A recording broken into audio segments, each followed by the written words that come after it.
పశ్చిమ బెంగాల్ రాజకీయాలు ఎప్పుడూ సంచలనాలకు కేర్ ఆఫ్ అడ్రస్. ఎన్నికలు ముగిసినా అక్కడ రాజకీయ సెగలు అస్సలు తగ్గడం లేదు.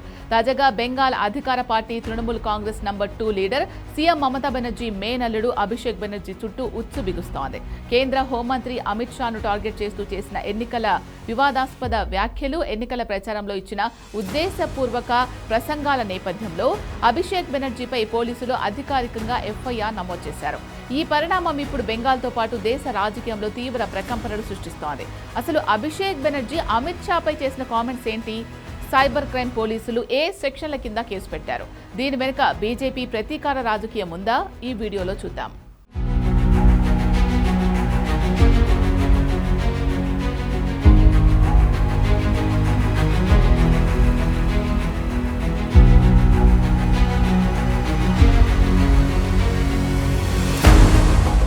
పశ్చిమ బెంగాల్ అసెంబ్లీ ఎన్నికల ప్రచారంలో అభిషేక్ బెనర్జీ చేసిన కొన్ని వ్యాఖ్యలు ఇప్పుడు ఆయనకు పెద్ద శాపంగా మారాయి. కోల్కతా పరిధిలోని బిదానగర్ సైబర్ క్రైమ్ పోలీస్ స్టేషన్లో ఆయనపై ఈ కేసు నమోదైంది. ఎన్నికల ర్యాలీలలో కేంద్ర హోంమంత్రి అమిత్ షాను ఉద్దేశించి సమాజంలో వర్గాల మధ్య చిచ్చు పెట్టేలా, శాంతి భద్రతలకు విఘాతం కలిగించేలా ప్రసంగాలు చేశారు అనే ఆరోపణలపై పోలీసులు ఈ చర్య తీసుకున్నారు. కేవలం రాజకీయ లబ్ధి కోసమే దేశ హోంమంత్రిపై అత్యంత వివాదాస్పద వ్యాఖ్యలు చేశారని విపక్షాలు ఇచ్చిన ఫిర్యాదుతో సైబర్ క్రైమ్ పోలీసులు రంగంలోకి దిగి ఎఫ్ఐఆర్ ఫైల్ చేశారు. ఈ ఎఫ్ఐఆర్ నమోదు కావడంపై తృణమూల్ కాంగ్రెస్ తీవ్ర స్థాయిలో ఆగ్రహం వ్యక్తం చేస్తోంది. దీనిని పూర్తిగా ప్రతీకార రాజకీయంగా అభివర్ణిస్తోంది.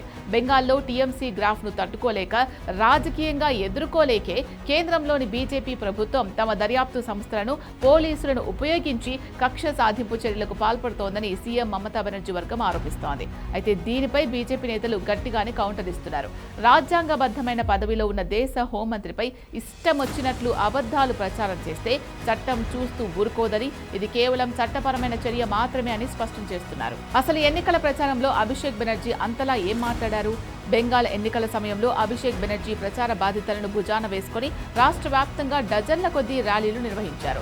ఈ సందర్భంగా కేంద్ర ప్రభుత్వ విధానాలను, ముఖ్యంగా అమిత్ షా వ్యూహాలను తీవ్రంగా ఎండగట్టారు. అయితే కొన్ని చోట్ల ఆయన చేసిన వ్యాఖ్యలు సమాజంలో ఉద్రిక్తతలకు దారితీసేలా, రెచ్చగొట్టేలా ఉన్నాయని పోలీసులు ప్రాథమికంగా నిర్ధారించారు. శాంతి భద్రతలకు విఘాతం కలిగించేలా సోషల్ మీడియాలో కూడా ఆ ప్రసంగాలు వైరల్ కావడంతో సైబర్ క్రైమ్ విభాగం దీనిపై ప్రత్యేక దృష్టి పెట్టింది. ఇప్పుడు ఈ ఎఫ్ఐఆర్ నమోదు కావడంతో టీఎంసీ తదుపరి అడుగులు ఎలా ఉండబోతున్నాయి అనేది ఆసక్తికరంగా మారింది. చట్టపరంగా ఈ కేసును ఎదుర్కొనేందుకు అభిషేక్ బెనర్జీ లీగల్ టీం ఇప్పటికే రంగంలోకి దిగింది. ముందస్తు బెయిల్ లేదా ఈ ఎఫ్ఐఆర్ను క్వాష్ చేయాలంటూ హైకోర్టును ఆశ్రయించేందుకు సన్నాహాలు చేస్తున్నారు. మరోవైపు ఈ కేసును రాజకీయంగా వాడుకొని కేంద్రంపై బెంగాల్ సెంటిమెంట్ను రగిల్చేందుకు మమతా బెనర్జీ ప్లాన్ చేస్తున్నారు. కేంద్రం ఎంతగా అణచివేయాలని చూస్తే తాము అంతకంటే బలంగా పైకి లేస్తామంటూ క్యాడర్లో ధైర్యం నింపే ప్రయత్నం చేస్తున్నారు.